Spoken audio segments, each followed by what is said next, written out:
This discussion panel will provide us with not only essential knowledge, but also a great opportunity to share experiences. I would like to take this opportunity to express my sincere thanks to Maddie, Prinzio, and Oliver Fenner. And in particular, I'd like to thank our speakers today.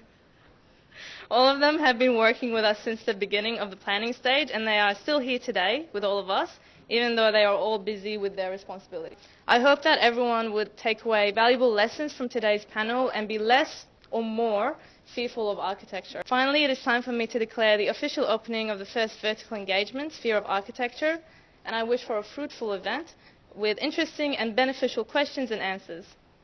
I warmly welcome you again, and I'll pass it on to Rex. Hi, good afternoon, everyone. Thanks, Sarah, for everything. She's been a real lass, like organising everything. Without further ado, I'm going to introduce the panelists. So starting from the left, we have John Ptosis, who practices in Perth, is also a Curtin alumni and a sessional academic here. And then next we have Liz Strauss, who practices and teaches in North America and Australia, and is always a mentor, as you can see her in the Resource Centre helping out students all the time. And then next we have Alison, who's a recent graduate and first-year tutor. She also has work experience in the residential sector and facilitating industry symposiums for students in the school. And then we have Aaron Brown, who's a fourth-year architecture student, who also works outside with commercial and hospitality projects, and was the finalist runner-up for the new Sobia building design brief last year. And then finally we have Sid, who many of you may know is a practitioner, building methods researcher, and approachable teacher at Curtin U. So without further ado, I think we'll begin. So our first topic of discussion is group work. As everyone knows, that group work is always a daunting task, especially if you don't have enough friends in class, or you get stuck with a person who comes last minute, or someone's not pulling their weight. So I'd like to direct the question to panelists. What do you guys think about group work, not just in the school context, but in your own work experience or in your own university years, or just even at uni with other staff? Like, how would you guys manage teamwork? Yeah. Well, I've seen good group work. I've seen good group work, and I've seen horrible group work. And I think it's kind of fun to imagine the worst scenario and then think about how, you don't have to have that. The worst scenario was the cat fight during the presentation. It was pretty bad. Everybody was arguing and refusing to work together. I think it's really important that at the early stages you just divvy up work and talk honestly about what you want to do and what could happen if it's not going well. This one project I'm talking about, there really wasn't enough real estate to go around, and everybody was supposed to have a certain section, and that made it, very, very tricky to get a good project. Okay. I'll sort of maybe approach the question from an industry standpoint. Is architecture is not something done in a vacuum. You're always doing group work no matter what. I've worked in practices with 150 staff, and now I'm a sole practitioner with myself in my pajamas in my study. But that isn't done by myself. You cannot do a job. You're either talking to clients or authorities or a myriad of engineers and consultants, even in the smallest jobs. So by nature, your job is management of people. I don't even think good architecture comes down to good design. Anybody can design something. It takes the skills to think ahead, to plot how this project idea can be flexible and can accommodate the thoughts and the influences of all the parties through a process, so that at the end of the idea, you can look at this project and go, that idea was strong and I can see it. Aesthetically, it might be completely different. It may not be what you imagined on day one, but a strong idea has that flexibility is all I would say is group work is super important. When they throw you in group work in first year, it's not just for the fun of it. It's not because we want to. It's because your job is managing people and managing expectations. So I think it's something to be really important to sort of get into and understand that it doesn't matter who you are, where you are. There's always going to be the weakest link. There's always going to be people who don't do their job, et cetera, et cetera. Learn to sort of roll with those punches. Well, for me, first of all, I'd take a step back and probably not call it group work, but a team project. You're going to work on this as a team, but you're not going to look at it as, oh, this is my group members, that one's not good at this is really good at this. You want to take a look at who you've got in your group and see how you can be the best person, the key team member, and your best designer in yourself, and how you're going to do that. But you also need to look at the strengths and weaknesses of every single person in your team. Not even looking at the skills and the abilities that you have, but looking at how you think. We're all creative thinkers. Benjamin Bloom looked at he's an educational psychologist in the 1950s, and he looked at levels of thinking. Are you a synthesis thinking? Can you collect data? Like, what is your strength? I'm not going to go through all of them. But basically, once you understand how somebody thinks and how your group members think, and you know their skill set and ability, then you can work to your strengths and play to your weaknesses, and that's how you're going to get the best out of your team. Not just working as an individual in a group, but in a team project. Yeah, I agree with what these guys have said, but I think it's also important as well as a team to not only collaborate professionally to work on the project, but also to, I guess, become friends and acquaintances with each other. Even what happens quite often with uni is that you get put into groups with people from different cultures, different ages, different backgrounds, and sometimes that can limit, I guess, non-professional relationships. But I think it's important to kind of try and forge some sort of friendships or anything like that as soon as possible, because it makes it a lot easier to communicate with them more comfortably, more casually, allows you to, I guess, talk to them if there are any problems or anything like that, which can sometimes be quite confronting if you don't really know them very well. I just find that in my experience it's made it a little bit easier for me to be able to work into a group, to kind of make friends with people, to be able to talk to them on a friend level rather than just, boss them around and kind of issue out demands and things like that. It just makes it easier to have a bit more of a friendly conversation. You kind of have a mutual respect for each other that way. And yeah, I just found that sort of works. But yeah, I definitely agree with trying to work with people's strengths and weaknesses and identify where other people can sort of rise up to the weaknesses of others, and I think that's usually quite important as well. This is quite a poignant question, given that my first and second year students have just submitted a group assignment, or will be very shortly. And inevitably, when you set a group work assignment, there will always be a couple of people that grab you after a lecture, which is why I was a bit late today, or send you an email saying, so-and-so in my group didn't do this, and I sent them an email, and I did this, and they only sent me their stuff at the last minute, and then I had to do something with it, and that's why my submission's 4 minutes late. I've heard every single story under the sun. I haven't had a cat fight, so I'm a little bit disappointed that I haven't had that experience yet. Looking forward to that one. I guess the thing that I would offer as something vaguely resembling words of wisdom is you don't always get to choose the people that you work with. And sometimes you think it might be great to be in a group with a bunch of your friends, and it's fantastic to party with them on a Friday or a Saturday night, and there might be a terrible group to work with as far as getting your assessment done and getting good results with your work. And you will always encounter people that you might, well, that's not the way I'd want to do it, and I'm not happy with the way you've done this, or I would have done it this way, whatever the case may be. Really, the only person that you have any direct influence over is yourself. So you have to kind of manage how you're going to respond to the situation. Jonathan, I'll take your question at the end if that's all right, if it's for me. So I guess you have to think about how you're relating to your group and not making demands on them that are unreasonable, and looking at the way you're behaving and what you can do to kind of pull that group together. And I guess if everyone in your group's thinking along those lines, you have a greater chance of success. And in the industry, again, you don't always get to choose who you work with. You may be working with an engineer that doesn't see things in the same way that you do. I worked on a project with a builder where I didn't pick the builder. That builder was quite challenging to deal with during construction, and that builder ultimately was made insolvent and reported to the building commission. But throughout that entire process, I had to be professional. I had to respond to his queries. I had to give the information that was required of me. And the only thing that I could really control was me and kind of put expectations on that builder saying, well, look, this is what you're being paid to do and this is what's expected by the client, and we don't think what we're asking for is unreasonable. And despite the fact that I was endlessly frustrated with that particular builder, I had to be professional. I had to do everything to the best of my ability, because at the end of the day, the only person that I could control was myself. So, that's probably what I would have to say on group work. Great. Thanks everyone for their responses.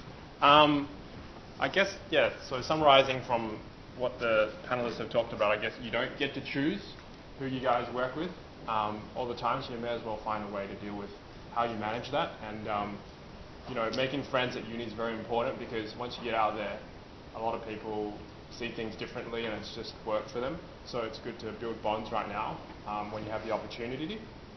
So the next question we're dealing with is creative blocks.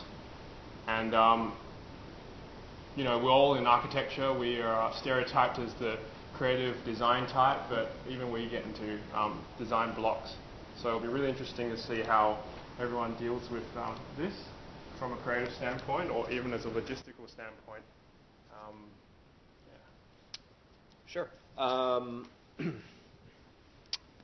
I think that the idea of eureka moments, these sort of crappy scenes you see in movies where they have like a montage and it's like ding and something just happens, is completely misleading for most people. For me personally, I can't see any other way than a process of hard work and elimination to get the best possible design outcome. And so what we actually do try to teach at this university, and it's in the unit outline for design units, is this thing called Ideation Creation, which is a process for you to start moving your hands, start looking at the paper, and just spend hours in front of going through possible permutations, and eventually you might accumulate a series of 1 or 2 or 1,000 little ideas which all have merit, and then you can critically analyze the merit of each.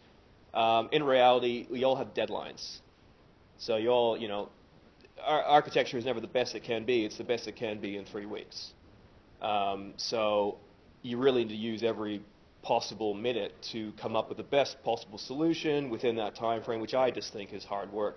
I don't think it's staring at the clouds, contemplating it mentally. I don't think that's the best way to generate ideas. I don't think it's the best way to test yourself. So I honestly just think it's hard work and a process of whatever suits you to generate these ideas.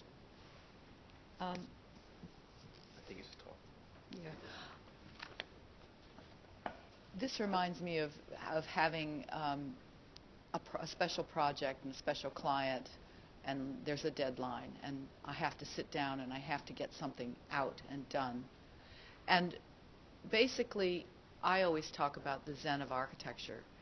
As soon as you put something down on paper, then you start responding to it.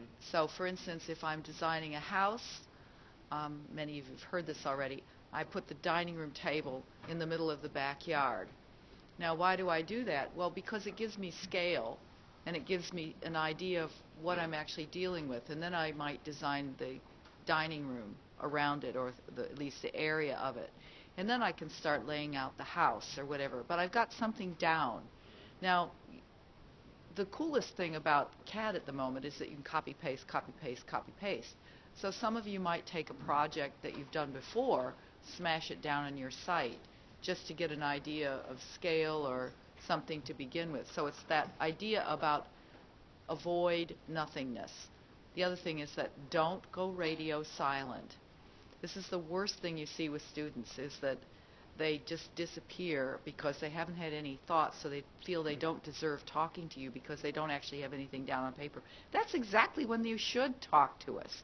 That's exactly when you use words and not drawing, and you say, why is it that I'm stuck? What is it exactly? That's the problem here. And you need to be able to feel open and fearless. I'm 100% with John and Elizabeth on this. What I feel like is architecture and design is the act of doing. So if you feel like you have a creative block, we test, we prototype, we explore different things. Then after that, you'll get all these different tests, and you've explored all these things that'll come up with a design that you've refined to your best of your ability. I think what we've got to remember is it's okay to fail in a sense, and that's what I'm learning as well. It's that I don't think I've ever met a designer which looks at their work and goes, this is completely finished, I'm 100% happy with it, I couldn't look at it anymore, I've done it. That's not the case. We've refined it and we've failed to a point that we've handed our best solution in to that point. We're never going to have it refined. So a creative block is just being complacent in what you've done. You want to keep pushing yourself, and then if you do it, you're not going to have a creative block because you've done all the testing. What's there to be a block on? I was reading a quote. I'll read it out for you, which I actually really like. Yeah, of course I did. Alright, so certainty is a closing of the mind. To create something new, you must have doubt. This is coming from Milton Glaser. He's the one who designed the I Love New York poster, the I Love New York logo. He also did posters for Bob Dylan. Like, he is a graphic designer which is up there. And he's saying it's okay to fail, it's okay to be in doubt in what you're doing. And we're here going, oh, I've got a creative block, what am I going to do? Well, test and do it. We're creative, that's what we're about. You have to keep doing it to be able to get where you are. You have to have a willingness and not be afraid to fail in what you're doing to be able to become the best designer that you can possibly be. I guess taking a slightly different perspective from what these guys have done. I guess in terms of overcoming creative blocks, generally when you encounter a block, you've worked quite intensively and you're kind of at the end of your tether and you feel like there's no new ideas in there and you feel like you've come up with every sort of thought that you could ever think. And I find to overcome that, it's good to just take a break and just do something that you like doing, something, you know, if you're into other creative things like music or painting or anything like that, do those things because they generally allow your mind to rest. And I find when I'm doing more of that sort of stuff, because I mean we all have to take breaks at some stage, no matter how busy you are. I find that that's generally when I always have my ideas, and then I'm always bummed because I don't have like a sketchbook or something to quickly write it down, so you have to try and remember it. But I find even with me, I just come up with ideas in the car or stuff like that, driving to places or taking my dog for a walk or anything like that, just anything that's sort of different. And sometimes sitting in front of a piece of paper and drawing for 4 hours on end is great, but also sometimes it really kind of leads you nowhere. And it's not until when you've been removed from that situation that you kind of realise what you've learnt, whether it's things that you know that you definitely can't do or things that you definitely can do. And that's generally when you come up with more creative ideas. I'd say that it's important to start the process first and then take a break. Start with the break. Yeah. You know when you're being lazy, don't you? Yeah, exactly. Absolutely. You're going to hit. You know, it's why the Swedish are having 6-hour work days. You know, like there's a reason. The efficiencies of the mind to be optimal is not there, no matter what your task is. So use your time well. Yeah. Block out some time, do it, force yourself to do it, but don't block out 8 hours. I think that's like when they say that the best ideas you have are the ones made on the toilet. Well, the other thing is that you guys don't use the resource room enough. Yeah, or the toilet. One and the same sometimes. Go look at something. Go look at books. Yeah, that's right. Like there are in the process there are methods to be inspired. We don't just sit there and go work in a vacuum. The beauty of architecture is you have the entire planet of built environments. You have the canvas. You have literally millions of pioneers. Yeah, go nuts. Go traveling. Do whatever you like. Go for a walk. Have a look. I'm just going to reiterate what some of the other panelists have already said. So, of the many skills you need to be an architect, me personally, design is not my strongest skill. I was not a good design student, and that's why I'm not allowed to teach studio methods here. I once asked exactly the same question of an IKEA designer. What do you do when you get a creative block? And she basically said, get an Allen key. She basically said the problem is not having a lack of ideas, it's knowing which ones to throw away. Yes. And I guess, as has already been said, it's rarely that genius moment that strikes, that your design suddenly flows from the end of your pencil. It's about a process and being diligent and hardworking, yet knowing when it's time to take a break and then come back to it with a fresh set of eyes. We'll get onto this when we talk about managing workload. But there's only so many hours in a day that you can be productive. And just because you've been in studio for a day and a half and you haven't changed your underwear or had a shower, it doesn't necessarily mean being productive. And yeah, when there is challenges ahead with the project that you're working on, there are many ways in which we can draw inspiration, looking at books, doing some research, going for a walk. Coffee, sitting on the toilet. Yeah. So, yeah, I guess the key thing we're trying to teach you is not how to be a creative genius, but how to come up with a creative process that gives you your best chance of success. And when you have a good process, then the ideas will flow.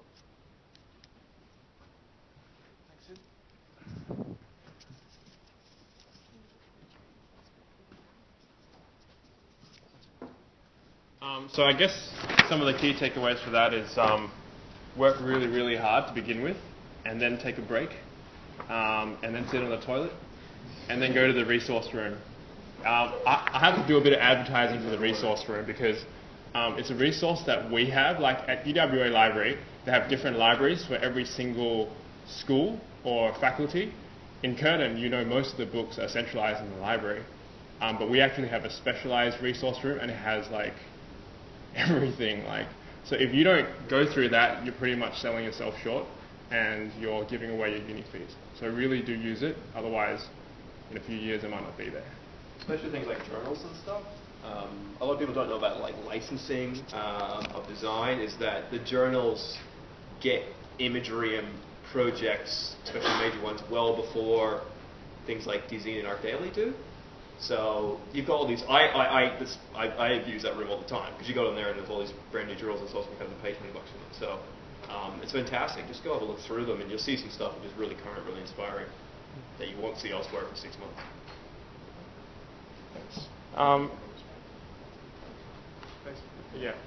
So if we're taking questions all at the end, so if you've got questions and you don't want to forget them, put them on the Facebook page. Maddie is putting the questions live on the board, so yeah, don't hold your horses on that.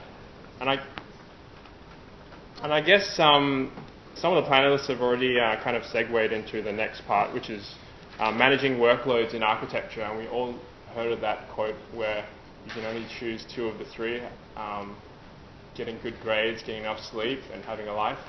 So interesting to see what the panelists have to say about this. I'm probably going to say what you don't want to hear, which is I think a lot of architects actually kind of dream they could go back to uni. You're dealing with your friend. There's no repercussions to your actions. The worst that could possibly happen is you fail a unit and you do it again. That's it. Nobody's dying, getting sick, going crazy, going broke, getting sued. Nothing. That's it. There's no repercussions. The stress you guys put on yourself is probably from your own making, a lot of it. And when you sort of zoom back and you have actual repercussions to your actions, you sort of maybe get a bit of perspective. But human beings do tend to sort of get focused in the environment they're in. I would note with Workload is that the overwhelming majority of undergraduates are just cram at the end. And architecture is not engineering. There's not a course where we teach you a formula and there's a problem, a formulaic solution, and a black or white answer. This is a process which is gray, individual, and the answers are all different. So there's no right or wrong. The only way you can get there, as I said, in my opinion, is time and hard work. So if you just recall that for every hour of contact, there's an expectation of 3 hours outside of it, that's a 40-hour week. Treat it like a work week, Monday to Friday, 40 hours, be there. If you did that, not only would you probably finish most of your assignments in the first 2 weeks, you would never have to work past 6 p.m., and you would never have to do an all-nighter, and you'd never have to work in the week, on the weekends. If you actually spent the time during the day efficiently to do the workload here, you would have an abundant amount of hours. Now, we're all human beings, so we don't do that. I was never like that either. It's highly hypocritical of me to say this, but the potential is absolutely there, especially when you get questions from students who are asking fundamental questions about assignments the day before it's due. If there is an expectation of 6 hours a week per unit minimum, and you're got an assignment due in 4 weeks, there's 18 to 24 hours of work there. It's physically impossible to cram because you cannot do 18 to 24 hours worth of work in 2 days. It's physically impossible. So the only way to do that is just manage your workload and treat it like day one runaway freight train. Go. The first week, do it. Don't sort of just push it back, and then be crammed at the end. So I just think it's management of your own time. And the quicker you realize it or test it, the quicker you realize that it has these unbelievable implications, i.e. a life. The most important thing is to love it when you get finished with it. Is to love it. Really. I mean, it's your life, and it's going to keep on going, believe me. I still get horrible feelings and fear on Sunday night and at certain times in the spring when I remember finals and deadlines. I mean, you know, it's just like ingrained in me now. So, and, you know, I've had 2 daughters, and I think I've seen them, you know, go through assignments and tears and all the hair tearing and stuff. To make sure that you love it, you have to know that you don't want that horrible, destructive period of time before an assignment where you come out 5 pounds heavier after eating too much chocolate. You know, you hate yourself. You lose all your friends because you've lost contact with them. You know, you just need to not do that so that you can maintain. And the way I look at it is it's like swimming laps in a pool. I go up to the pool, and I think of a David Hockney painting. I think of something really beautiful. I dive in, and I swim my 2K, or whatever it is, and then I get out.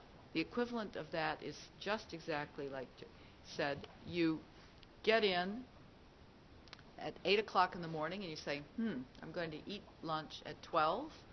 I'm going to get up at 12. You don't think so much about tasks. You think about time. I'm in an office. I'm working until 12. Guess what? I can think about 4 things at once. I can do a bit of this and a bit of that, and it's all getting done. Then I go back from 1 till 4, and I do that. And then you feel like you're on top of it, that you've actually made progress. And also get your crits. Whenever there's a possibility of getting a crit, talk to people, because that's what motivates you. The general rule of thumb when it comes to kind of prioritizing your work is listing down what you need to do and seeing how long you've got to do it and kind of itemizing what it is and how much time you're going to spend on everything, just for the logistics of it, really. But like what we got to think of is we're creative. What are we going to do? So personally, how I prioritize my time is I have a checklist of what needs to be done and when it's due. And we've got to be realistic of the time we're setting for each other and setting for each drawing or each diagram or whatever we're doing, the model. If I know that I can only sit in a spot for an hour before like my head starts wandering, I need to take a 20-minute break, only start listing your time allocations in 1 hour blocks so that you know you're not going to waste that time and you're like, oh, look, I allowed for 2 hours, but I really need a break, and then it sets everything back and you're just confused about what you need to do next. I also storyboard everything. So not only do I have my list, I kind of storyboard how it's going to go along and where the drawings are going to go that are a part of my list, how it's going to flow. And I start off with the drawings that I can do the most quickly and most confidently, so it gives me momentum to then finish everything else off. I look at it and think, okay, I've done everything that I can do. Now I have to do the harder stuff, but I've already got half of it done, so what am I worried about? And you also got to remember to allow time for other things to come up. So you're not only letting yourself allocate for time to go off for your 20-minute breaks, but allocating time that another assessment might come in, or they push the date back and something else of the same priority has come in and you've got to juggle both things. You just got to remember everything's not going to go to plan. You might have a plan, but it's not always going to go to plan. Like, that's happened to me a million times before. But you just got to kind of factor in those things, that not everything's going to go your way all the time. You've just got to remember that as a designer so we can get the best possible thing out. Yeah.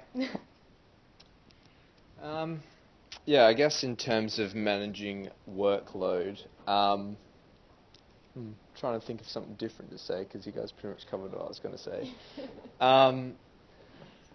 Yeah, I know, I should have bought notes. Was obviously underwhelmed with my workload. I guess it's just about pre-planning time. Obviously, if you've got like a part-time job or even a full-time job, it's about similar to, I guess, what you were saying, blocking out time, itemizing exactly what you need to do. I've usually got like an A4 piece of paper with little tick boxes and all sorts of crap written all over it, and I just kind of cross it out and tick it off as I go. But I guess as well, you got to realize that I think you can achieve the perfect balance between, life, work, and architecture, grades, and whatnot. But it's just, I guess, how much do you want to achieve that balance and what priorities you have? Because I mean, as much as I love being here as well, I also love my other lives as well. So I do like balancing my time out a bit more, but it is pretty hard.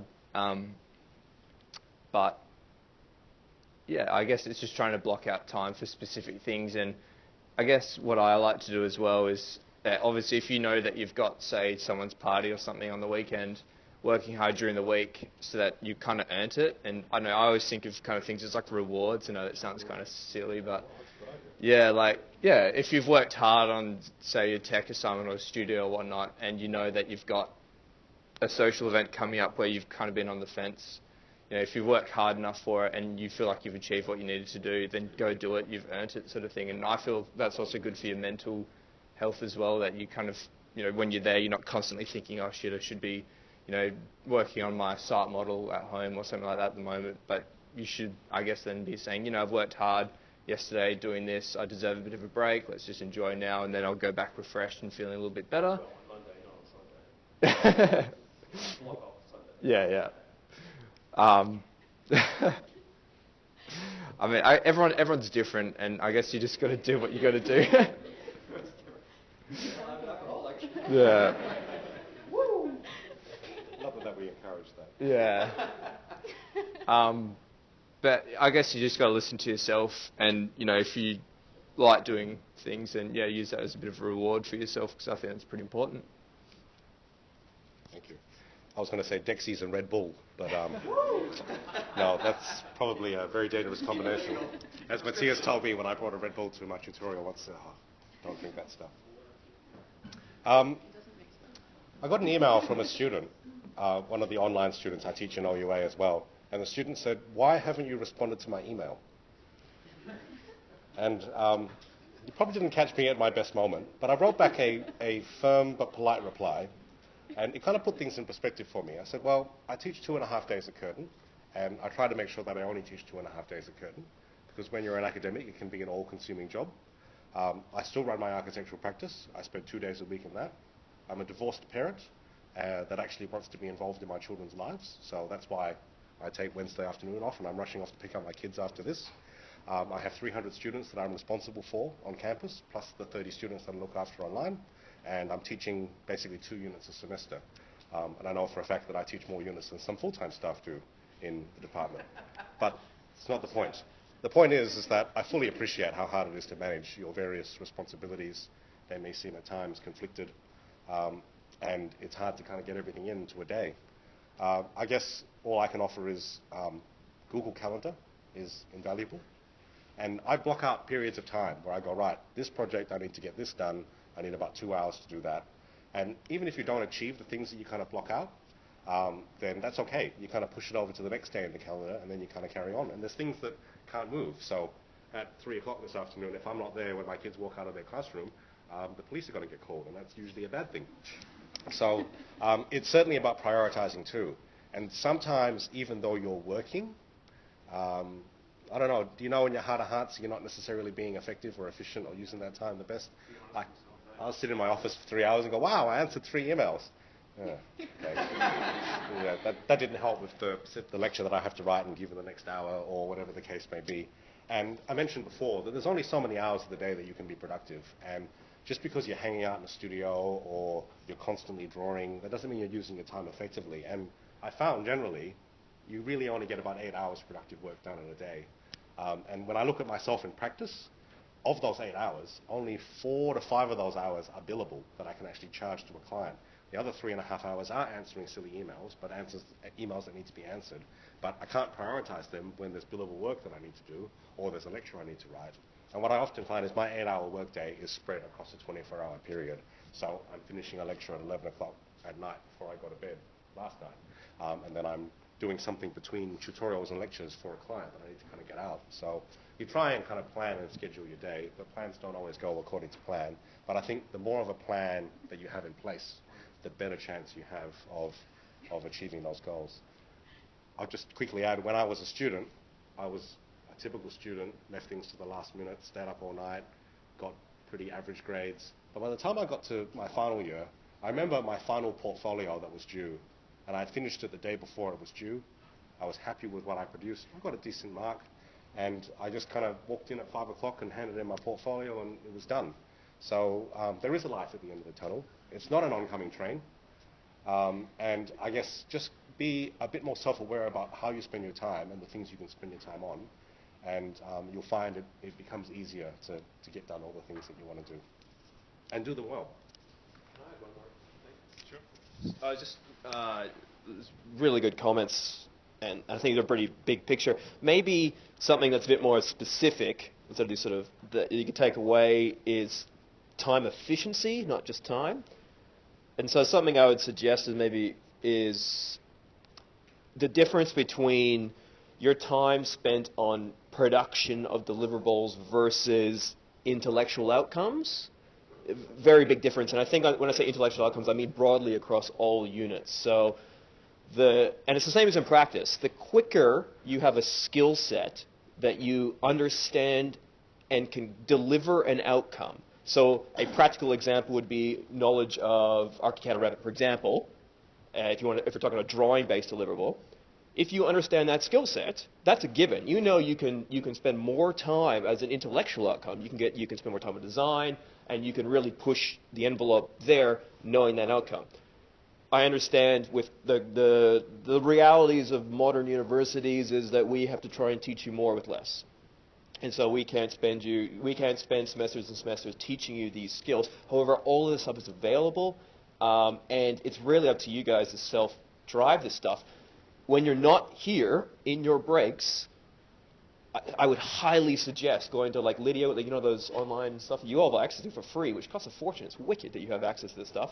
Is go learn a skill that will help you deliver, so that you can spend more time on your intellectual outcome, actually learning, understanding, and designing.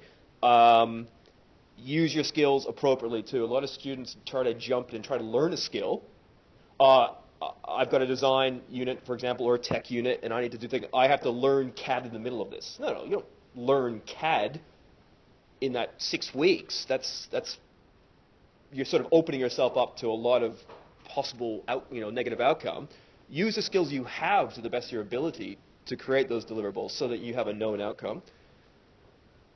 Sorry, I'm just taking notes. And also this idea that architecture is life, I think is true in some regards, but there are those psychopathic architects, pretty much all the greats in my mind, that live and breathe. The sort of people that can spend 20 hours a day sketching, and all they talk about and all they think about is architecture. That's just not me. I think the idea of having another life is super important. Most other professions, they don't say accounting is life, live it. You better be dreaming about Excel spreadsheets. And I know, of course not. It's no, you can be a very good architect and do it as a means of a professional life whilst having a very good social life. In fact, in some ways, for example, being a sole practitioner allows you not necessarily time, but time flexibility, which is really great, as opposed to running a 9 to 5 and having to be somewhere all the time. And or someone like me, I've got a really bad back, and I don't think I could sit down for 8 to 10 hours a day in the same spot. So really great. Just one more thing, too. Again, being your mother, I think it's really important that you take time for a little bit of fitness. That's a good idea. I wake up every morning and I do something. I think that's important. And also, we all love our sweets and keep them as a treat, and don't call them a meal. Eat well. Can I practical thing, last thing to listen, if you look on the side of a can of Red Bull, it has 80 milligrams of caffeine. A single shot of coffee has between 60 and 90. So if you're trying to stay awake, Red Bull, not your answer. Coffee all the way, double shot, triple shot. So we got John, the aroma advocate here. Yeah. So. Yeah. Okay. Aroma, always awesome. So it seems like there's a pretty common thread here, and I think things always take twice as long as you plan, so twice as amount of time as you originally thought, and have a life outside of architecture. And I guess a good thing that I learned from my previous mentor was work back from your dates. So if you have something due, allot time back from how much and all the tasks you need to do in order to get there, instead of being, okay, I've done this, okay, tick, I've done this tick, and then you realize, okay, I've got 3 ticks, but I've got 10 unticks on the day before it's due, so then you're screwed. Actually, I was saying a little bit of the opposite. Oh, you reckon? Yeah. Okay. I was saying, sit down, create blocks of time to get your work done. Because instead of being task focused, be time focused. Because often you make yourself stressed out when you think, I've got to get that done in this time. I think it's better to say, I'm working all day today, and look at what I got. I got this extra little bit done. I look at Alison's notebook, and I guarantee you, like, meticulously written. Meticulous. Like, I think depends on the person. OCD, task-based, whereas I'm with you. I would just be, it's going to work today, and whatever happens, happens. So we can see there's obviously 2 trains of thought on this panel, so take which you will. It's personal. There's no trains. Okay, so now we're on to our final topic before the group discussions and questions. And I guess a lot of tears in this topic, a lot of suicidal thoughts. And we are talking about the naughty C word, critique.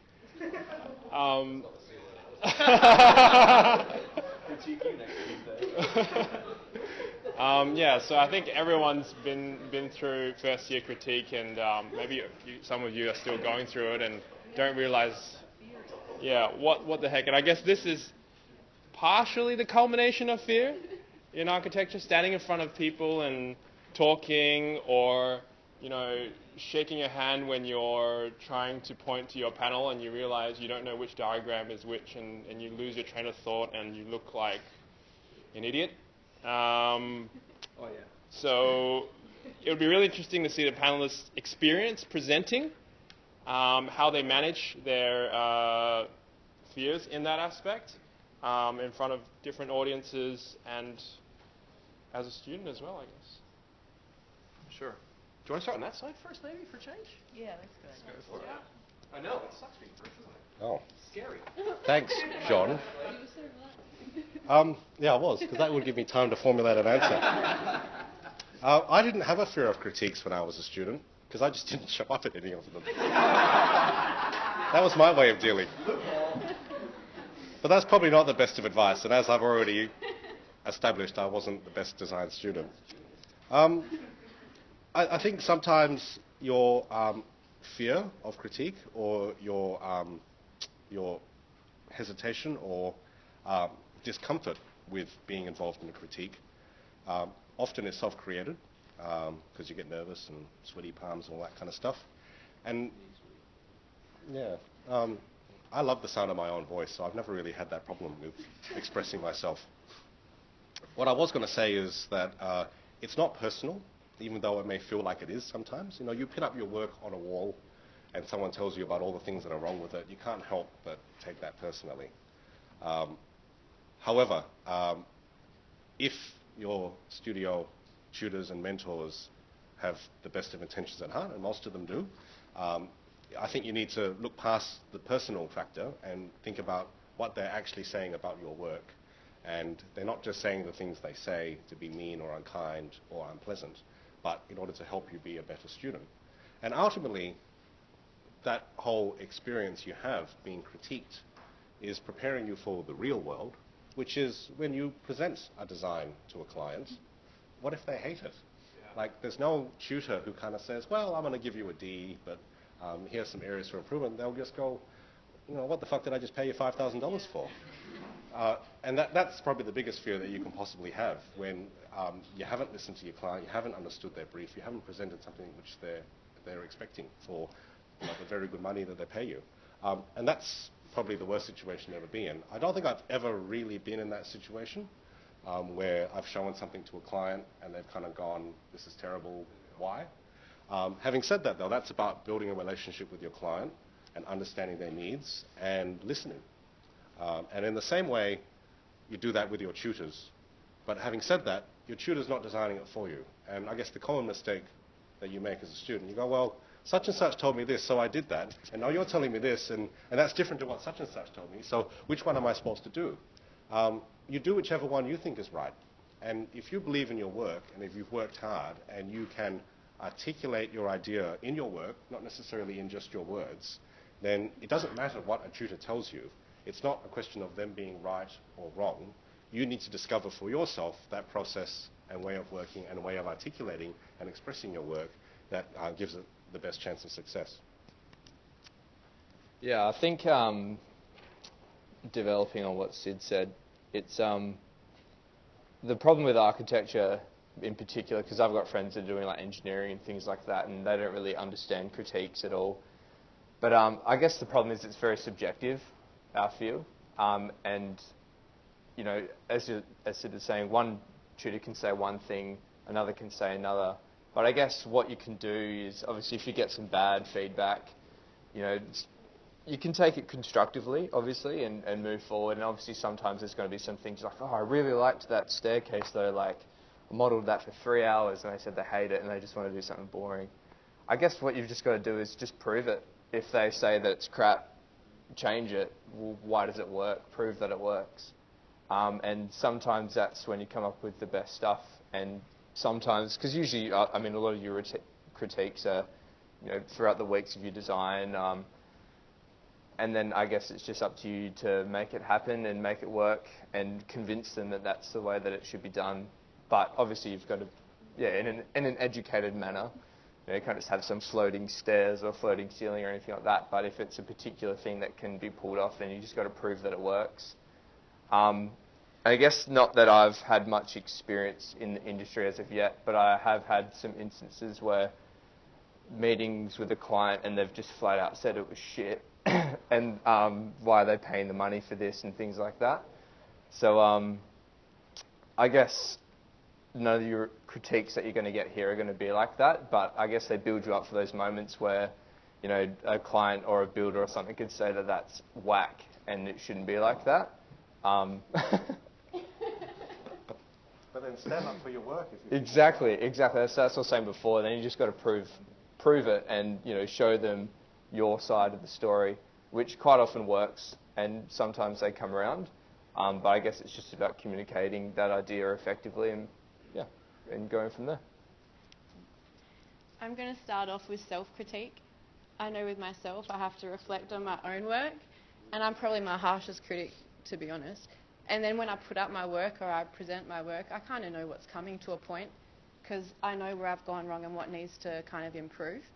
But saying that, the critiques that we give or that tutors give or your clients give, they're kind of aimed to trigger a response in us. So you've got two types of kind of feedback that you're going to get.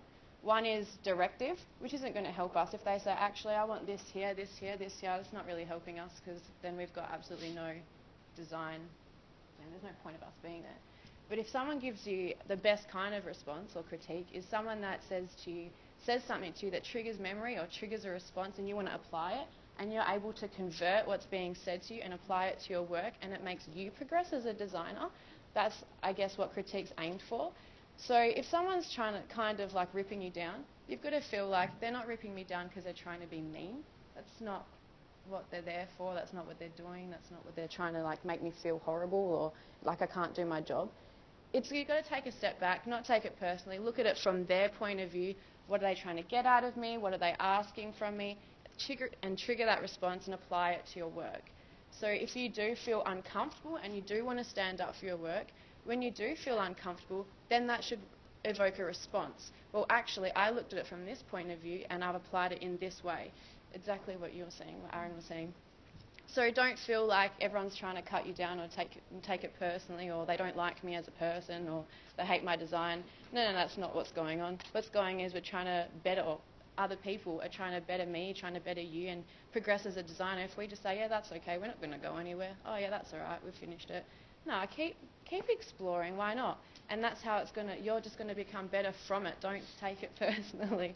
And I know I still got to try and not take it personally too, because sometimes it hurts. Yeah. But I'm going to take a totally different point of view.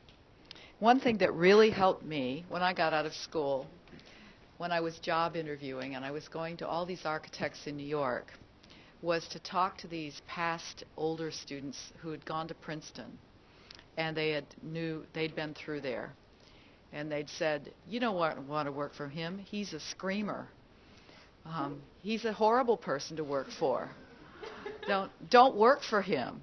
Or, you know, that tutor bulldogs you. Have you ever heard that expression when somebody gets onto something and doesn't let go? You know, bulldogging, I call it. It's not nice. So, hey, guess what? The other thing I think you need to do is band together with each other and not see each other as isolated. But, you know, sometimes it's not fair, and sometimes you do have a point. And there are better tutors than other tutors, and sometimes the tutors discuss things amongst themselves, too. If you've done your work and you've thought carefully about something, you may want to seek another piece of advice. Completely agree. I think that's spot on. I think everybody had very good points. Coming back to the workload, if you know that you did the best you could in the criteria given to you, i.e. your time frame and your thought and your process, that would alleviate, in my mind, 78% of the fear out of it. You're delivering an outcome that you know is good. It's a hell of a lot more scary going out there with nothing and you know you got nothing, right? So do the work. You've sort of already eliminated half the fear content. Sell yourself, Philip Johnson. My favorite quote said, all architects are prostitutes. You have to be good at selling yourself, but not selling yourself in like a elitist wanker manner, not like a used car salesman. You have to be able to communicate your process and your outcomes and why you got there. It is subjective, but we should not be marking you subjectively. Yeah. If I aesthetically hate your outcome, irrelevant, if you can prove to me a legitimate process to how you got there. That's it. I would also say that there are Curtin policies in place, and it is not cool at all to be smashed down. You should not be getting cut apart in a manner which you feel is personal, and if anybody ever does that to you, that is seriously wrong, right? Traditionally, that doesn't happen anymore, but when I went to school here, I would argue that at least one person would run away crying at every critique, and I'm not joking. It's just uncool. Completely unprofessional. So just know that we should be talking to you professionally, as people, as equals, adults, about your work, and that's it. If you feel it crosses that line, go talk to somebody to discuss that and what your options are. Just know that that's the case. I would say that one of the hardest things when you move to industry is you realize, just we were talking about the difference of dynamic and talking to a tutor and talking to a client, vastly different. I think it's a huge shock for a lot of people. It's because you're talking to a tutor is another design professional in academia talking about your process and the outcome. A client is someone who doesn't understand the design process and has a vastly different outcome in mind potentially than you might. So it's a very different conversation. It's something you cannot, in my mind, treat as sort of equal.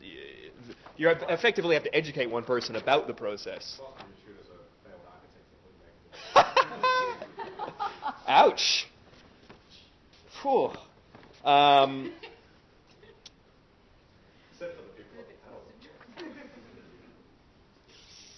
But the critique process is quite interesting because depends on who your critic is. And it's been very interesting to go and get multiple critiques from people on the same thing and see how differently they respond.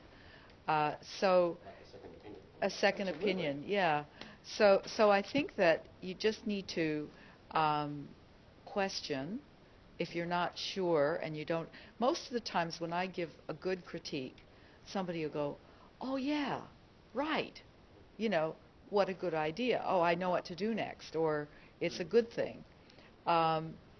Sometimes a bad one might be if the rubric hasn't been explained, or all of a sudden the presentation panel is worth more than anything else, but you never understood that, blah, blah, blah, and that. So, there are some things that are more fair than others. Yeah, I'll add to that as well. Don't be afraid to go to other people and get like 100 critiques from people, because it's confusing. Hell yeah, like I still get confused when this person's telling me to do this and this one's telling me to do this. But you've got to filter what they're saying and then try to apply it to how you design. Don't do just what they say because they're telling you to do it, but do it because you believe in it, or because you're taking some of their process and building yourself up. To explain why that is, to record it. To explain why that is, I mean, obviously, if we give you the exact same assessment in design, for example, and the same site, even if you ran it for years, every single project is different. There is tens of thousands, if not millions, of permutations, all to different levels of right, on the same site for the exact same brief. So of course you're going to have different critiques of each of those. It's the nature of the beast. That's what's complicated about architecture. Intellectually, architecture is not that complicated. It's grueling hard work to know what the optimum path is in this sort of area of gray. The fact that there is no clear-cut answer, there's 10,000 answers. I think that's the hard bit. And no one thinks the same. So everyone's going to say something different to you anyway. So collate your responses. I just want to say, I wanted to say one final thing, which is that you guys are at your peak. You have every reason to be the perfect person to employ. And don't forget that. You're young, you have skills, you've got fitness, you've got everything going for you. So you're not allowed at this stage to get down on yourself. But if you do feel like you are, seek some help. Seek somebody to talk to about it, because you shouldn't be. Sorry.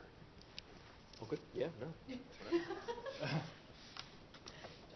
Okay, so that was a very personal feedback, and thank you guys. Suicide, and I'm tired of to note. We've got to stay PC, we've got to stay PC. So some of the key points we got, I think, is taking responsibility for your own design. Don't go on the he said, she said route, because when you go out and go to the employers, you can't go crying to mommy and daddy, be like, oh, they told me this and that. Well, suck it up. And then, oh yeah, you can still that, yeah. But they're not going to be able to help you from getting fired. Yeah. And I think it was a really good point that Elizabeth made about, like, some employers being screamers and bulldogs. And the reality is, everybody is here, and I mean the tutors and lecturers, they're good for something. Sometimes, I mean, like, they have their speciality. And you don't always get along with every one of them, but learn what you can from them, even though you disagree on other things. I think there's something to learn from everyone, and I think that's a really important point. And also, you might not like us personally. It doesn't mean you can't listen to what we have to say about design. Like, do you know what I mean? Like, you're not always going to say, oh, she's like a cool girl, I want to go hang out with her. Or, that's not it's not the point. Probably not really get the harshest feedback either. Yeah. So just, even if you don't, like someone, just take what they say. That's the main part. You don't have to like them. If you want, entitled to be treated with respect. Absolutely, yeah. Spot on, guys. This mentality being grilled is ridiculous. Yeah. Just listen to it. Do you realize how hard it is to be a tutor the first time? And you stand in front and you look at everybody and they go, oh, Who are you? arrogant, aren't they? Spends all his time bulldogging. And critique is not about self-affirmation.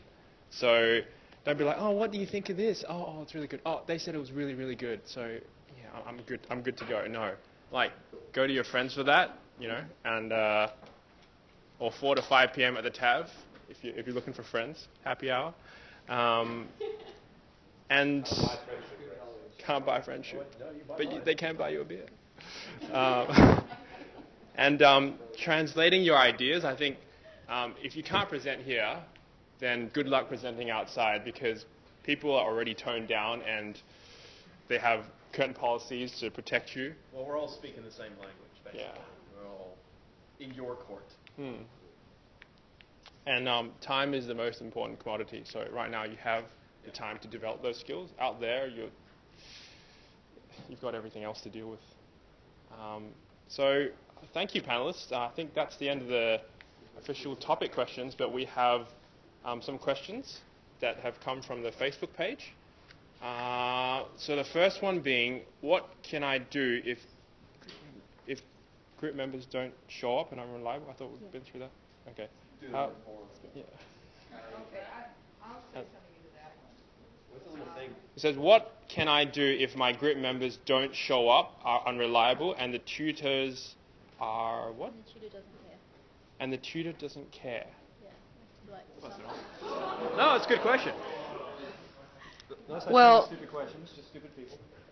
First of all, often what will happen is that the tutor is very aware of who does the work. Believe me, you know, you're in class, you're producing. We see the style of the work that's getting done.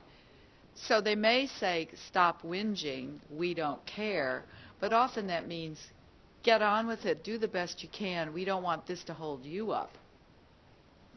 I don't think people really understand at a curtain level the role of lecturer v. tutor.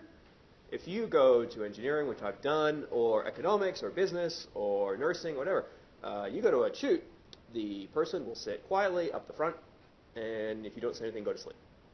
That's his job. His job is to answer your questions. It's not to produce a high school classroom. We're not here to tell you what to learn. We're here to respond to you. What we tend to go the opposite way in architecture is we tend to use the time to deliver further, because there's a hell of a lot of the content to cover. We try to clarify and show examples of stuff learned in lectures, which is really good, but it's all beneficial to you. But it's not necessarily the job of the tutor to follow up, to control the situation. It's up to us to respond to things at a sort of a curtain level. So sort of know that dynamic. So the more you bring to that, the better it is. I would say when you're working with people is there's always going to be people who don't pull their load. I mean, don't do the work. That's the reality of human nature. I would say that unless they haven't done a single thing, if they haven't done a single thing, there's a certain amount of responsibility you have to take for yourself for not getting the other person to do their share. That's kind of the whole point. If there's 4 people in the group, one person not doing the load, then there's a certain responsibility in the other 3 for not undertaking the task required to make sure that work gets done. A certain amount of responsibility. Often, to be honest, you just got to fill in the time yourself. Like often, you just got to ballsy up and do it. Because for you to get a good mark, it's probably better if you fill in the gaps and get the best mark for you that you can get, than to start lodging complaints and leaving out that gap in the knowledge base of the assignment, deliverables, and all that sort of jazz that will happen and occur. And hopefully it won't happen again. You'll have learned from the experience. And that's probably the hardest part when you're getting like a really good mark in a group assignment and you've done most of the work. Oh, that's a real piss off, like I'm not going to lie. But at the end of the day, would you rather not, you would prefer to do the work, take it on the shoulder, get a good mark, or be happy with what you're producing? Or would you prefer to say, look, they didn't do it, I'm not going to do it because it's not my responsibility? That actually comes up in the workplace quite a lot. It's not in my job role or whatever they want to say. And then you get a really bad mark and you're handed in something you're not happy with. Like, it's a crappy situation, but there's a lot of crappy situations in life, so you just got to do it, unfortunately. And we will know. Yeah, tutors know that. You can tell if it's been done by one person, or maybe that's a really good group collaboration, but come on, like we'll pick it out. Like we're not silly. We can see it. Yeah, but not in that sense. We're not that silly. Yeah. But if you really hated the group project, then I think you need to say something after the course is done that it's wrong. Yeah, user response. Yeah. Because sometimes they're not the right timing, they're not the right group project. I was just going to add that communication is important, and that's why we have things like Evaluate and communicate with your group members. And if there's someone that's not apparently pulling their weight, keep them in the loop, even though they're not pulling their weight. Do their work if you have to. Let your tutor know. Communicate with the unit coordinator. If any of your tutors are saying they don't care and they mean it in a way that can be interpreted badly, and if they're my tutors, let me know.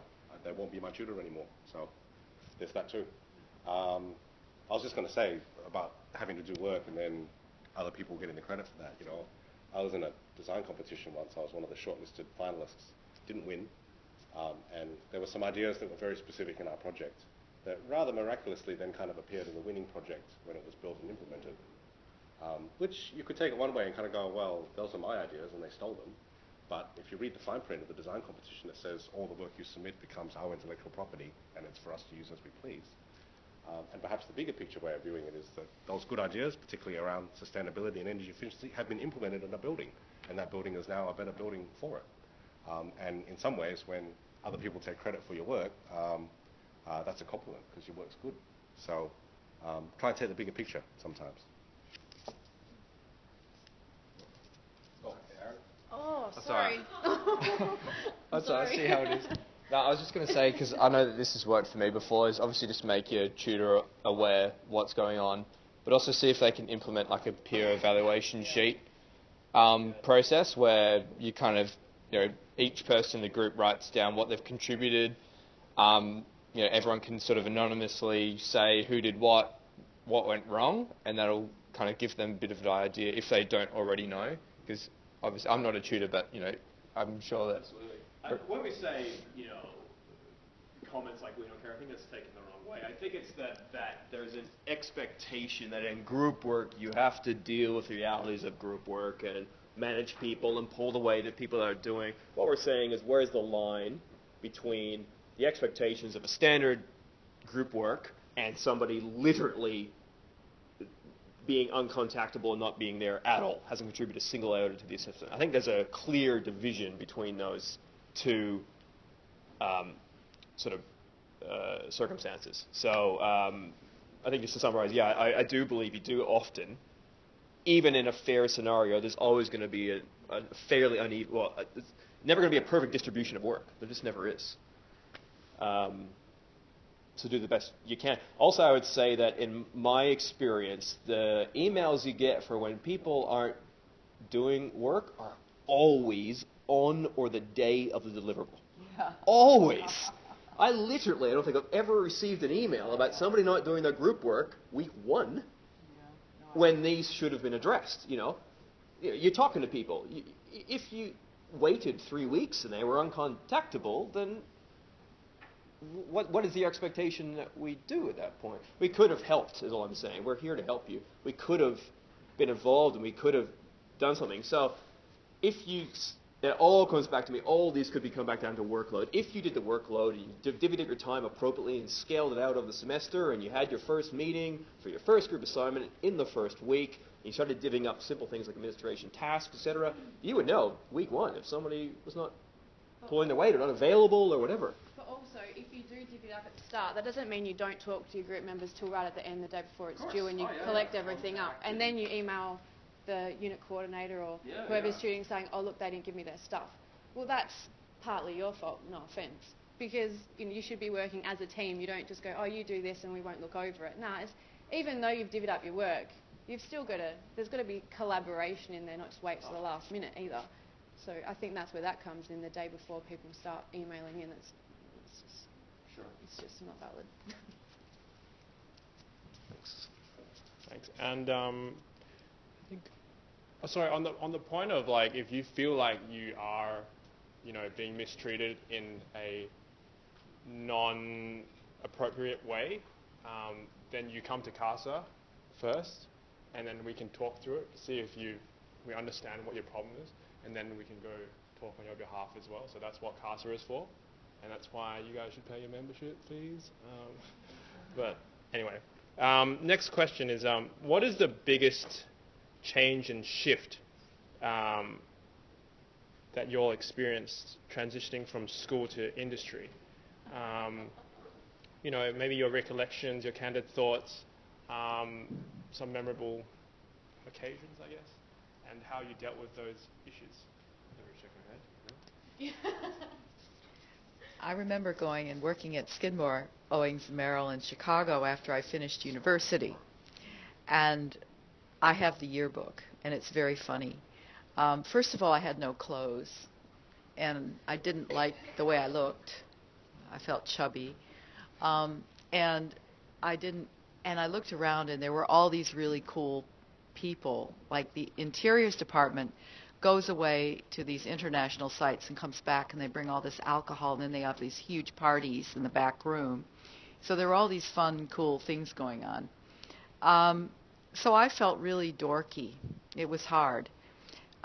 It wasn't really until about what you'll find is that it's a parabolic curve. You get into an office and you learn so much so quickly. And then by about year 1 or 2, you'll feel a little bit like you want to move on, or you want to get paid more, or you want more responsibility, because you know what you're doing and you're not a kid anymore. So you don't want to be treated like a kid. And then you have to make some tough choices about what are you going to do. Are you going to move on? Are you going to stay? You're going to try? Everybody goes through that. So you've got this learning curve where you learn a lot, and then you get it, okay? And then you might decide you started in a large firm, you want to go to a small firm, or you started in a small firm, you want to go to a large firm. But you will, at the same point where you're learning a lot, is when you're going to feel the most fear and the most insecurity. And you're not alone. And I think the biggest fear thing I wanted to say was, 1, you're fit, you're young, you've got everything going for you, and B, you're not alone. Everybody goes through it. And that's why I mentioned the screamers. You know, when you hear that somebody else has been there and they've had a hard time, it just gives you a little bit of confidence to go home. The other thing that was really hard for me was just sitting still in an office, you know, because you're used to getting up and walking around and going outside and stuff. And so it was hard to just sit for 10 hours a day or whatever. I guess for me, I only graduated my master's last year, so I'm going through that right now. And tell you what, I'd love to go back 3 years ago and start networking then. Like, network now. Because that was my mistake, and like, I don't want you guys to do it because it's not a good feeling. But like, if you network when you're in uni and you get out of it, you have all these people you can contact, and that's the best feeling. Or I wouldn't know it, but the other feeling's not that great. But what's been great with me is, though, I've had the past like year to kind of do that networking now, and I've been able to start networking, and I'm learning so much more. And to be honest, in the past 6 months, I feel like I've learned so much, and I've changed completely from when I handed in my thesis last semester, probably 8 months ago. And I know that kind of sounds weird, like people look at the thesis like, oh, that's kind of your end stop. Oh no, like I have changed completely. I've networked with different people. I'm starting to like understand different kind of like things I want to research or look into, and I'm kind of exploring myself all over again, like you do in first year, I guess. I guess it's like your first year out, right? So it's all about starting from the bottom again. Like you got to 5th year, you're at the top of your game, and now you've come out and you're at the bottom again. But at the same time, it's not daunting. It's kind of really fun because it gives you a chance to kind of explore what you can do or what you want to do, or you know, it's just, I don't know, opportunities are all ahead, but you just got to filter what you want to do for yourself. Yeah, I mean, I've similar position. I mean, I haven't graduated masters yet, but I've had a little bit of experience with 2 firms, and they're both quite different. One was like a practice of 20 or so people, where I was just kind of this, you know, just doing some work experience there over the summer, and you kind of treated like dirt, put in a corner and said, you know, kind of draw up these windows or doors or whatnot, and just kind of sat there, as you were saying, just sat still for 10 hours, just drawing squares and all that sort of stuff. But I guess it's still quite terrifying, kind of sitting there and knowing how you feel so useless that you've got nothing to offer. But I guess I've had an experience where I've been doing a bit of work at the moment where although, you know, I've not graduated, I don't have any sort of formal qualifications other than a bachelor's degree, but some of your ideas are worth much more than that, and they may be quite refreshing to someone who's been in the industry for, you know, a few decades or something like that, and just having that fresh perspective is sometimes more valuable than being able to know, you know, how high a bench has to be, or, you know, stuff like that, which you just learn by going through a book straight away. So I guess it's trying to, you know, have confidence in your ideas and not just think that, oh, have such little experience, I've got nothing to offer, because often it's just your ideas that you generally come up with throughout uni and that you've developed that's of most value, I guess. And I guess with that also, it's again working to your strengths. So if you know that you're good at something, target the firms or the practices that kind of specialise in what you do so you can learn the most, or you can take the other route and aim at practices where you know that you're not strong in, so you can learn and ask for work experience so that you can gain that knowledge and you can then build up your weaknesses as well. Don't always look at, oh, I'm not good at that, I'm not going to try. No, that's what you want to build up as well. So you've kind of got this like umbrella of all these things you're good at, so you've got more to offer at the end of the day. I just wanted to tell a story. So in the U.S., you take a 12-hour design exam, and you do a lot of practice for it. So you meet people. I met this guy who was from Louisiana. He drove his van to Central Park where he lived. He lied about 3 years of experience on his resume, and he got a job in a swanky Hayden Connell, a big firm.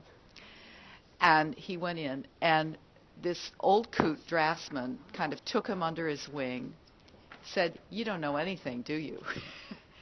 And so he trained, but he liked him. He was charming and he was hardworking, and he liked him and he trained him up.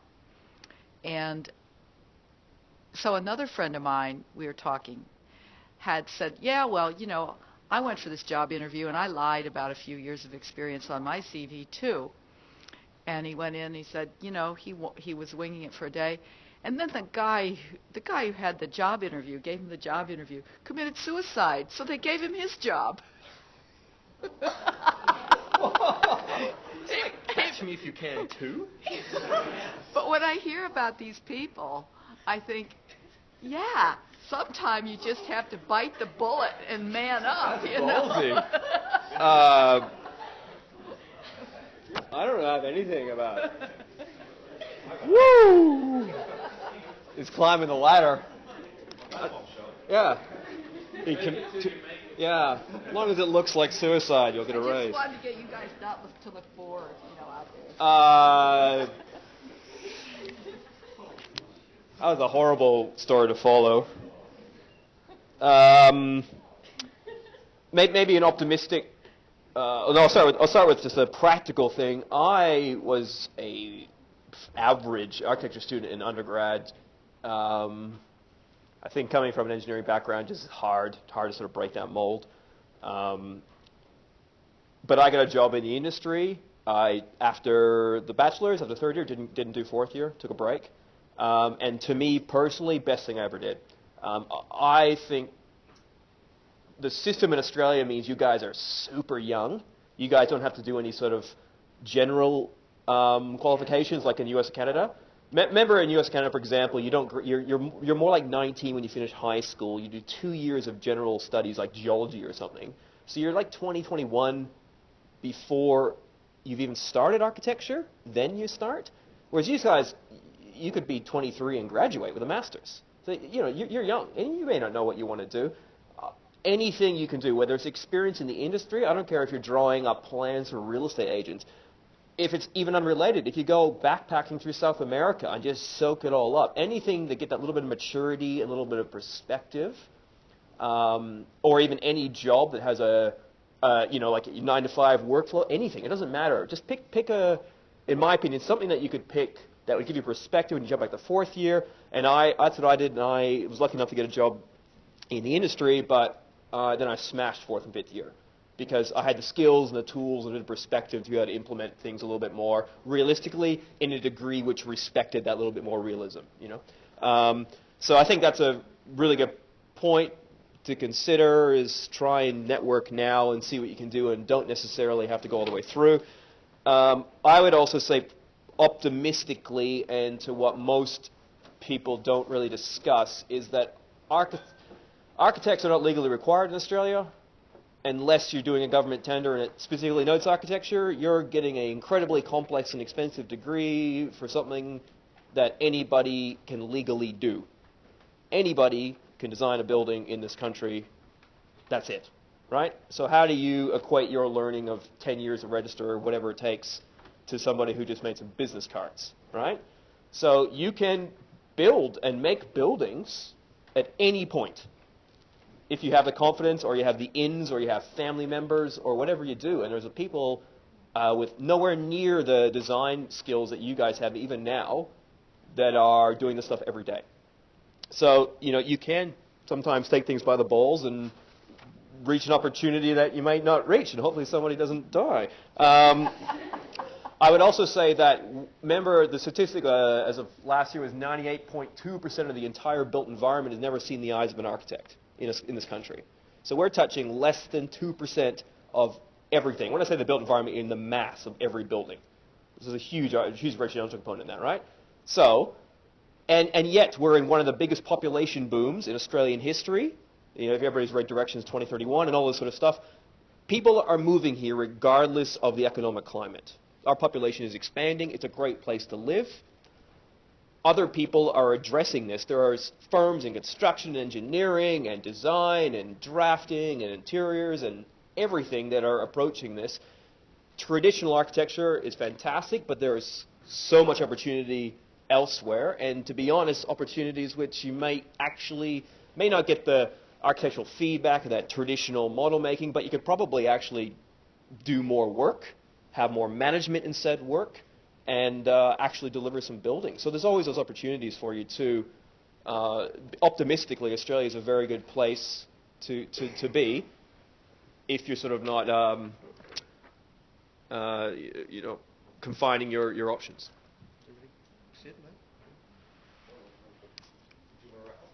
Yeah, I think we're wrap. Just conscious of time, I just want to thank everyone, all the panelists, for their candid thoughts. It's been a really good experience just to get their perspective, not from a tutor's perspective in class, but outside of class, and sharing it even a bit more than just related to the assignment. So if we give them a round of applause.